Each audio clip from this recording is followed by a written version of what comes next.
All right, so let's talk a little bit about President Trump's first major address in lieu of a State of the Union speech. It was his joint address to Congress.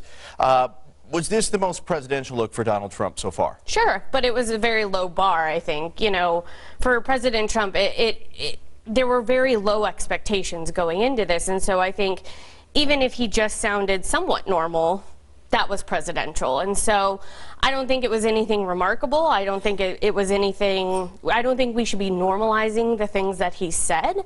But I do think it was the most presidential he's looked so far. A little bit of a shift to the middle, per se, a little more hopeful tone for Donald Trump, and we want to go forward, we want to do this. Any concern about alienating the base that got him there?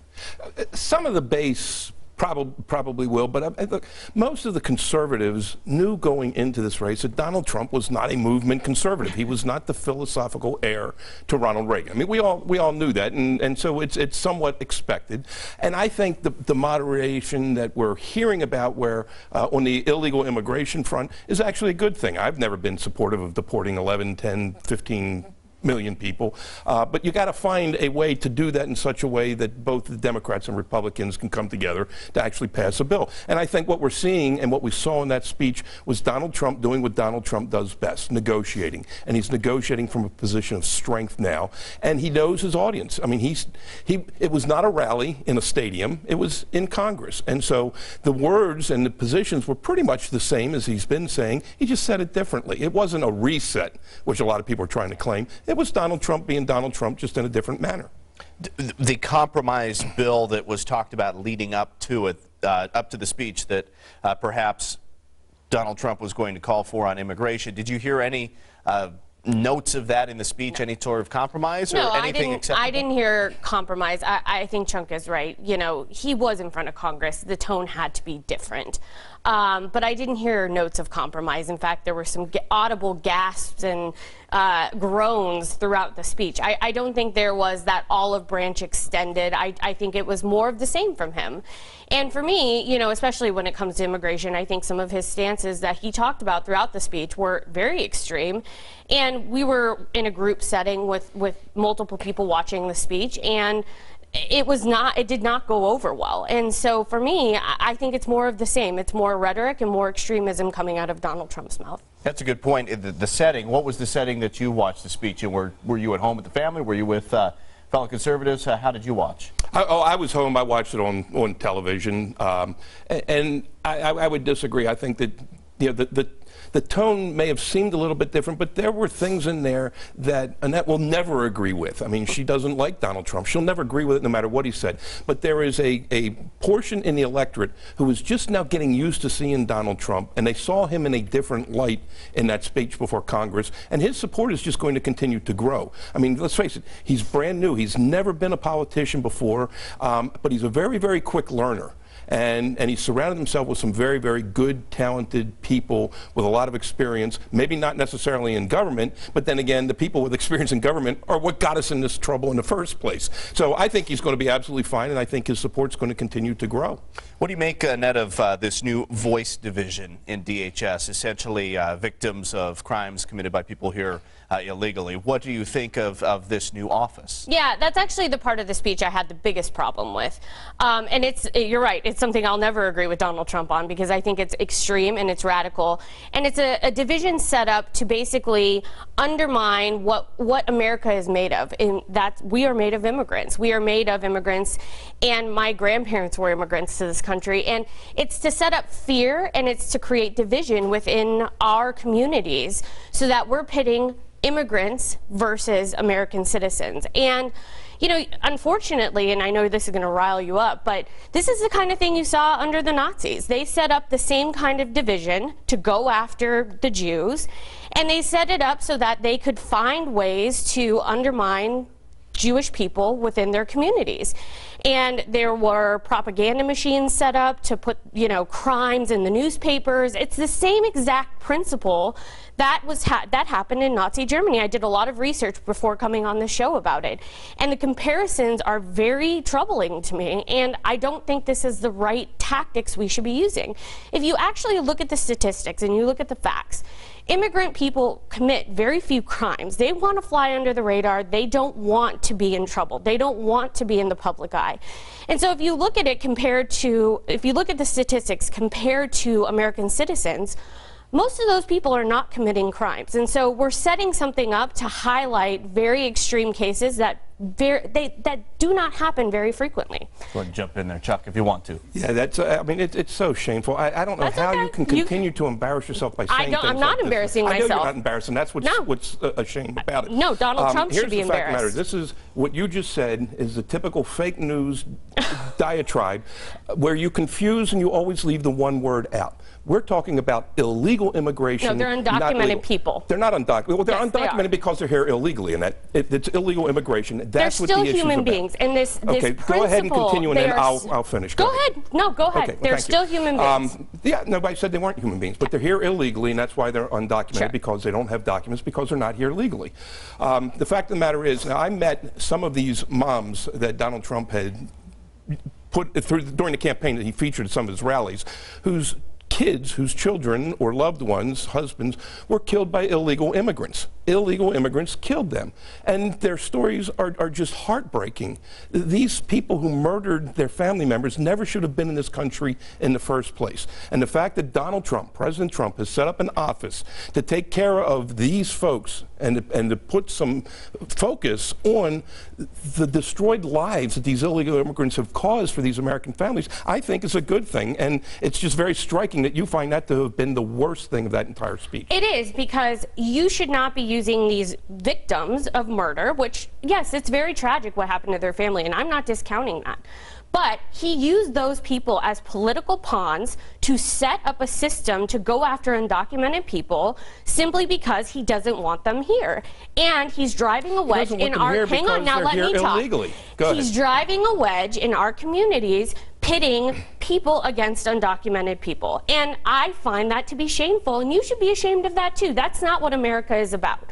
We should be figuring out a way to make sure that there is a path to citizenship for these people and that they can be here. Why not? That's what our country is founded on. That's what our country is founded on. No. Yes, our country was not founded on illegal immigration. You're dead wrong about that. Okay? It was founded on immigration and people coming to this country for opportunities. We're talking about illegal immigration, and anytime you want to focus on that issue, we can have a rational discussion. But as long as you continue to conflate the two, you're confusing the public and you're just We're not confusing the public. The thing. public understands that these are human beings coming to this country for an opportunity. Right. And if our elected officials actually want to do something about our immigration system, which they should have done 20 years ago, they should actually have laws in place to help these people become citizens. Right. And period. But they don't, and so the answer isn't to break the law. The answer is to enforce the law, and if you don't like the law, go to Congress and change it in that. But you cannot continue to allow law breaking. We've been trying. Well, yeah, but you haven't been trying very good. Okay. Let me go back to a point you made, Annette, about using the families as emotional pivot points to try to get onto the issue. Isn't that something both sides do? Absolutely. Absolutely, all the time. And look, we've talked about it. Alan and I have talked about it before. I think it's shameful when it happens. And I know that it happens all the time. But in this particular case, you could see the wedge that they were trying to drive here, with these families pitted against undocumented people. And I have a real problem with that. We should not be pitting people against each other. Again, when the facts speak to the fact that these undocumented people disproportionately are not committing crimes. They're not doing things that are illegal, other than coming into this country illegally. But that's illegal. But they're not murdering people. They're not these criminals that Donald Trump is making them out to be. Some of them are. Very few of them. Most how many illegal aliens coming into this country who kill or seriously harm one of your loved ones are you willing to accept? It's not about them being undocumented. I don't care whether they're undocumented or not. If somebody harms my family member, sure, they're a criminal. But that shouldn't matter whether they're undocumented or not. These are people, these are human beings, and again, disproportionately, these people are not committing crimes in this country. They are paying taxes, they are trying to be American citizens, and we make our process ridiculously hard for them to do that. And if we are serious about improving our immigration system in this country, we need to have a pathway to citizenship and for them. So the people who have gone through that very difficult, long, time-consuming process to come to our country legally we should allow people who just step and butt in line in front of them to come in? You're oversimplifying it, and you know you are. No, I'm not. My grandparents came here on a boat from Italy, probably in a questionable manner, and you know what? Other people did too. And we should have the system set up so that these people can come into our country and be American citizens. I don't think that's too much to ask. Change the law in the meantime. We're working enforce on the it. existing law. You should talk to your party and get them to change the law. Actually, Annette, you know, if you really want to fix this problem, it's your party that needs to be fixed, because you're insisting on giving people whose first act in this country was to break our law by coming into the country illegally, and you wish to extend them citizenship. Now, I'm all for some type of program to give them legal status so they can stay here, especially people like Astrid, who's been here for a long time and was brought here and had no control over that. Yeah. Okay, legal status is different from citizenship, and you could have legal status this year easily if you just give up this idea of making people citizens and give up the citizen thing first. That has to be dealt with separately, that's all. Let's move on to education. We were talking about, obviously, different types of school choice. Obviously, ESAs here in Nevada. Other states have programs like Arizona. Chuck, I'll start with you. Are we going to see nationwide school choice as some model of the program we see in Nevada at a national level? Gosh, I hope so, and I hope that that's the direction that the nation is going to be moving toward. We've had some school choice dating way back to Milwaukee with school choice, where it actually first got started. These voucher programs and education savings account programs have been upheld by the courts, provided that the money goes to the parents. As long as we focus on public education and acknowledge the fact that there are other ways to educate our children than sending them to the neighborhood public school, then we can have a rational conversation about this. And absolutely, if we're going to say that public education is in the community's interest, then we should allow the parents to choose where to have their children educated, just like we trust parents to pick their own doctor. Why shouldn't they be allowed to pick their own school? No. We're not going to see it move forward across the country. These programs are not what we should be investing in this country. We should be looking at public education and ways to fix our public education. It is not. It is. And ways to invest in our public education system and make sure that our public education system is working.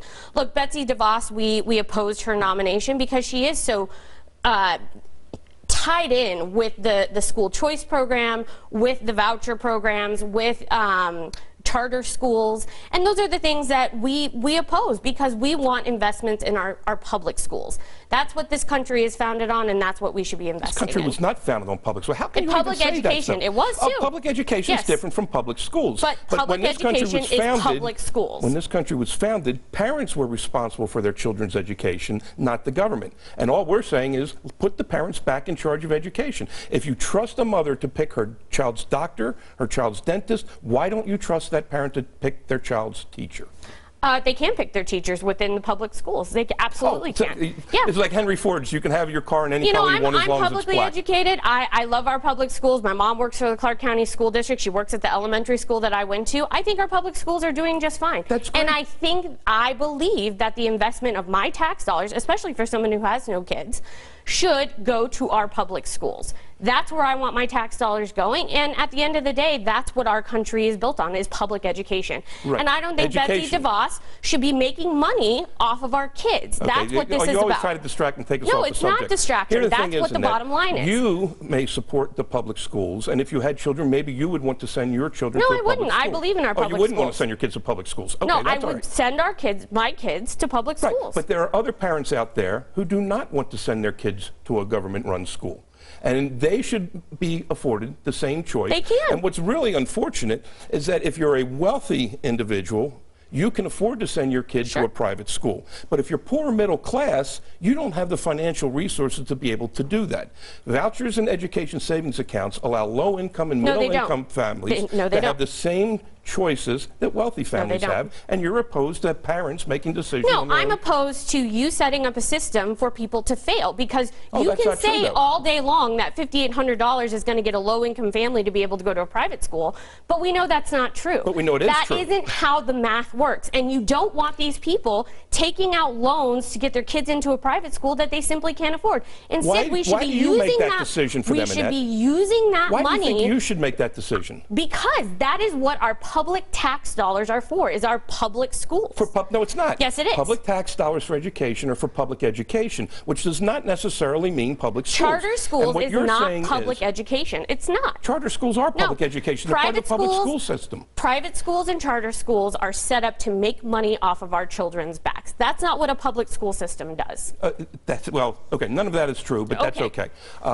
Charter schools are public schools. Okay. You can look that up. Sure. The fact of the matter is, your other argument, you've made this argument before, which is completely fallacious, is that you can't use the ESA monies to pay for a private school. Now, by your argument, that means we should get rid of housing vouchers and we should get rid of food stamps, because those vouchers and that financial support isn't enough to actually pay for the full amount of rent or a full grocery bill. So your arguments on that simply do not hold water. That actually makes zero sense. You can go to the grocery store and buy money on the money that you get from the government. You completely feed your entire family with what you get from food stamps? No, absolutely not. Right, exactly. Absolutely not. So but at the end of the day, we're not taking out loans to try and feed those families. That's what these parents are doing. No, they're not. Because, no, they're yes, not. they and are. Stop because saying things they that aren't are true. making. There was a family that testified on the bill the other day that said that. One whole family. Wow. No, let's make our entire public policy on one family. Your arguments are alternative facts. It's the typical Republican talking points. Is you're falsely equivocating that these families are able to use food stamps, which has nothing to do with these ESAs. They have to take out loans. No, they don't, Annette. Yes, so you keep digging yourself in deeper and deeper and deeper. They do not have to take out loans. There are a lot of parents to go You're to right. pay The rich white kids who are being able to use this as a coupon. There are a lot of middle-income parents who are not taking out loans, whose mom is going back to work for the sole purpose of paying for the tuition so they can put their child in the school of their choice, even though they're paying taxes to have their child educated. Sure. Your arguments just do not hold water, and I can't believe you continue to still make them. No, well, they're true, so. Let's go on to some action up in the state Senate, passing, I believe it was 13-8, the Equal Rights Amendment, 35 years after the deadline. So the question about that action, is this something still that the state should pursue? Absolutely. I testified in favor of it. I absolutely think it's something that the state should pursue. And I think that we should have an equal rights amendment in this country. I think that women should be equal to men, and that this sets us up to be able to do that. We're one of the states that wasn't able to get this thing ratified over the past decades, and that's something that we need to move towards. Republicans had argued, part of the argument against it, if I recall correctly, was the legality of it, and, well, it doesn't matter, it was 35 years ago. Do you also support that argument? Well, in one way, I'm very, very happy that they brought this silly thing to the floor again, because it demonstrates that with a 120-day legislative session, that's still too much time for these folks. If they can waste their time on something this ridiculously senseless.